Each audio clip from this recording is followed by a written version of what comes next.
राजनीतिक गलियारों की बड़ी घमासान। रेल फोर्स 1 पीएम मोदी करेंगे सफर। प्रधानमंत्री नरेंद्र मोदी पोलैंड से ट्रेन से 10 घंटे का सफर तय करके यूक्रेन पहुंचेंगे। इस ट्रेन का नाम रेल फोर्स 1 है। यह एक विशेष ट्रेन है जिसे लग्जरी सुविधाओं और विश्व स्तरीय सेवा के लिए जाना जाता है। यूक्रेन में अलग अलग ट्रेनें चलती है, लेकिन रेल फोर्स 1 सबसे खास है। इसे क्रीमिया में पर्यटन के लिए डिजाइन किया गया था। रूस ने 2014 में क्रीमिया पर कब्जा कर लिया था। इसके बाद से इसका इस्तेमाल वर्ल्ड लीडर्स और वीआईपी मेहमानों को लाने ले जाने के लिए किया जाता है।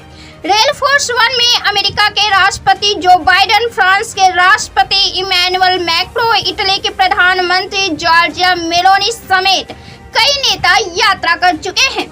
सेबी ने अनिल अंबानी पर की बड़ी कार्रवाई। सेबी ने बिजनेसमैन अनिल अंबानी के ऊपर बड़ी कार्रवाई की है। नियामक ने उन्हें सिक्योरिटी मार्केट से 5 साल के लिए प्रतिबंधित कर दिया है। साथ ही सेबी ने अनिल अंबानी के ऊपर करोड़ों रुपए का भारी भरकम जुर्माना भी लगाया है।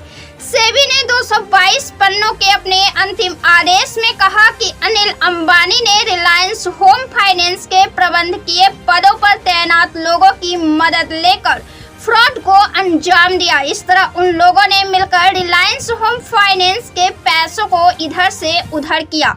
पैसे उनसे जुड़े निकायों को लोन के नाम पर इधर से उधर किए गए। बकौल सेबी कंपनी के बोर्ड ने उन गतिविधियों पर कड़ी आपत्ति भी दर्ज की, लेकिन प्रबंधन ने इसे इग्नोर किया। नियामक ने इसे कंपनी संचालन में गंभीर गड़बड़ी माना है।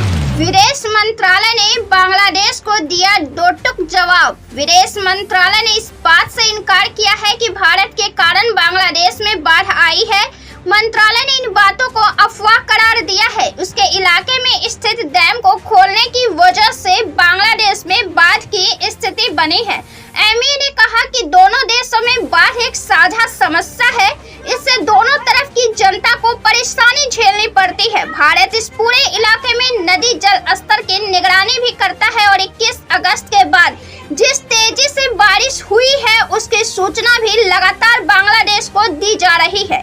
21 अगस्त को शाम 3 बजे भी बांग्लादेश को सूचना दी गई है। भारत व बांग्लादेश 51 नदियों को साझा करते हैं। द्विपक्षीय संबंधों में नदियों के जल बंटवारे की बड़ी अहमियत है। विदेश मंत्रालय ने कहा है कि इस बारे में बांग्लादेश के साथ हर मुद्दे को साझा विमर्श व प्रौद्योगिकी के इस्तेमाल से समाधान करने को वे तैयार हैं। विदेश फोगाट लड़ सकती है हरियाणा विधानसभा चुनाव। दिग्गज पहलवान विदेश फोगाट आज कांग्रेस महासचिव प्रियंका गांधी से मुलाकात करेंगी। ये मुलाकात ऐसे समय में हो रही है जब उनके विधानसभा चुनाव लड़ने की अटकलें लगाई जा रही हैं।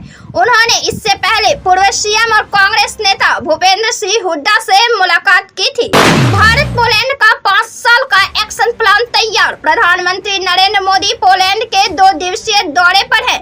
पीएम मोदी ने पोलैंड के प्रधानमंत्री डोनाल्ड टस्क के साथ प्रेस वार्ता को संबोधित किया। दोनों पक्ष एक 5 वर्षीय कार्य योजना तैयार करने और निष्पादित करने पर सहमत हुए, जो वर्ष 2024 से 2028 में द्विपक्षीय सहयोग का मार्गदर्शन करेगा। ज्योतिरादित्य सिंधिया केंद्र में, केपी यादव लगा रहे चक्कर। 2019 के लोकसभा चुनाव में बीजेपी के टिकट पर उस समय के कांग्रेस के दिग्गज नेता ज्योतिरादित्य सिंधिया को केपी यादव हरा दिया था। सिंधिया के बीजेपी में शामिल होने के बाद लोकसभा चुनाव 2024 में पार्टी ने गुना से सांसद केपी यादव का टिकट काटकर ज्योतिरादित्य सिंधिया को प्रत्याशी बना दिया। वहीं गुना से लोकसभा चुनाव जीतने के बाद ज्योतिरादित्य सिंधिया ने जब राज्यसभा की सीट से इस्तीफा दिया तो केपी यादव की उम्मीदें फिर जगी। हालांकि ऐसा हुआ नहीं और केपी यादव के सपनों पर एक बार फिर से पानी फिर गया है।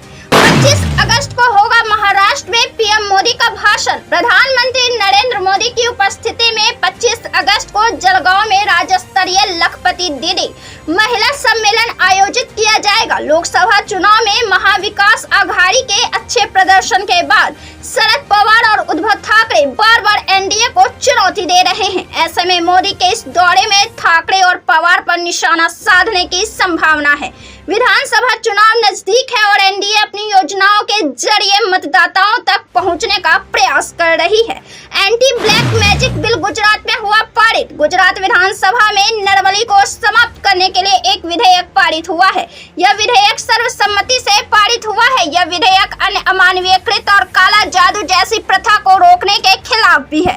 इस विधेयक को गृह मंत्री हर्ष सिद्धवी ने मानसून सत्र के दौरान पेश किया। अब इसे राज्यपाल की मंजूरी के लिए भेजा जाएगा। इस विधेयक में प्रस्ताव दिया गया है कि इसके प्रावधानों का उल्लंघन करना दंडनीय अपराध होगा। इसमें 6 महीने से 7 साल की सजा होगी और साथ ही 5,000 से 50,000 रुपए का जुर्माना भी लगाया जाएगा। वहीं गृह मंत्री हर्ष साध्वी ने कहा कि सरकार महिलाओं को काला जादू से बचाने के लिए यह कानून लाई है, क्योंकि अधिकांश मामलों में वही पीड़ित होती है। उन्होंने इसे गुजरात की महिलाओं को सीएम भूपेंद्र पटेल सरकार की ओर से दिया गया गिफ्ट करार दिया है। मनन मिश्रा के पीछे भाजपा की बड़ी रणनीति। लोकसभा चुनाव में अश्विनी चौबे का टिकट काटे जाने से ब्राह्मण समाज में नाराजगी की खबरें सुर्खियां बन रही थी।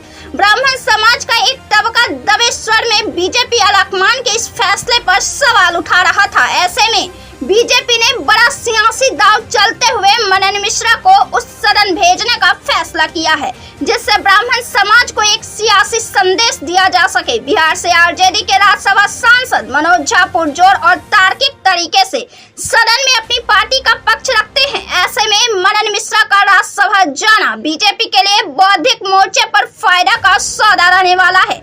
मनन मिश्रा का राज्यसभा में आगमन पार्टी के वैचारिक एजेंडे को धार देने के साथ साथ सरकार की नीतियों और योजनाओं के प्रबल पैरोकार के रूप में हो सकती है।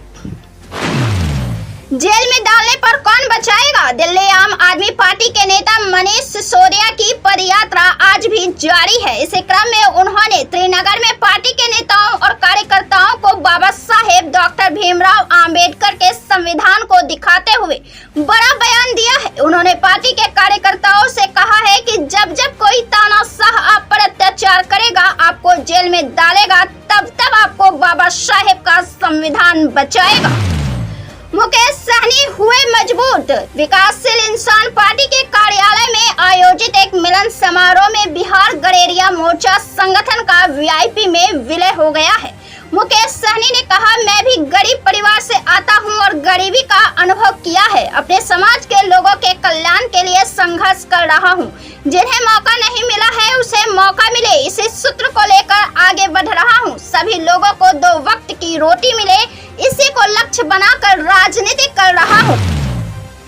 राजस्थान में कांग्रेस ने भाजपा को याद दिलाई मुरलीवाला। राजस्थान कांग्रेस के अध्यक्ष गोविंद सिंह डोटासरा ने केंद्र सरकार और राज्य सरकार पर जमकर हमला बोला है। डोटासरा ने आगे कहा, इसलिए कहता हूं मुख्यमंत्री जी, संभल जाओ। मुरलीवाला तो ठीक है, यहाँ तक तो ले आया है, मानते हैं, लेकिन अब काम करना पड़ेगा। सब काम मुरलीवाला नहीं करेगा, नहीं तो आपकी गद्दी पर कोई दूसरा आकर बैठेगा। उन्होंने कहा, राजस्थान में सरकार नाम की कोई चीज नहीं है। इनसे काम के बारे में पूछते हैं तो कहते हैं कि कांग्रेस सरकार के समय के घोटाले की जांच कर रहे हैं। मना किसने किया है? जांच करे और दोषियों को जेल में डालिए। भाषण देने से काम नहीं चलेगा। आपके किए गए वादों पर विश्वास करके राजस्थान की जनता ने आशा और उम्मीद के साथ 5 साल के लिए सरकार में बैठाया है। काम तो करना पड़ेगा। महादेव सट्टा ऐप घोटाले की जांच सीबीआई को सौंप सकती है छत्तीसगढ़ सरकार। छत्तीसगढ़ के उप मुख्यमंत्री विजय शर्मा ने कहा कि उनकी सरकार राज्य में कथित महादेव सट्टेबाजी ऐप घोटाले के संबंध में दर्ज मामलों को केंद्रीय अन्वेषण ब्यूरो को सौंपने पर विचार कर रही है। राज्य के गृह विभाग का प्रभार संभाल रहे शर्मा ने कहा कि सरकार राज्य के आर्थिक अपराध प्रकोष्ठ और राज्य के विभिन्न पुलिस थानों में दर्ज महादेव सट्टेबाजी ऐप मामले को आगे की जांच के लिए सीबीआई को सौंपने पर विचार कर रही है। नौजवानों का आक्रोश, सरकार के कफन का अंतिम तीर होगा साबित। बीजेपी की युवा आक्रोश रैली में शामिल होने के लिए झारखंड बीजेपी के चुनाव प्रभारी और केंद्रीय मंत्री शिवराज सिंह चौहान रांची पहुंचे। यहाँ उन्होंने सत्ताधारी सरकार पर निशाना साधते हुए कहा कि हेमंत सोरेन डरे हुए क्यों है। केंद्रीय मंत्री ने आगे कहा, रात भर हमारे कार्यकर्ताओं को प्रताड़ित किया गया है, कंटीले और नुकीले तारों को बाध लगा दी गई है। मैं हेमंत सोरेन की सरकार से कहना चाहता हूं कि अहंकार तो रावण का भी नहीं रहा। अगर वे सोचते हैं कि न्याय और अधिकार की लड़ाई को ऐसे कुचला और दबाया जा सकता है तो यह गलत है। नौजवानों का ये आक्रोश आपकी सरकार के कफन का अंतिम तीर साबित होगा। झारखंड के युवा न्याय और अधिकार की लड़ाई लड़ेंगे और जीतेंगे। हेमंत सोरेन सरकार अब केवल 2 महीनों की मेहमान है।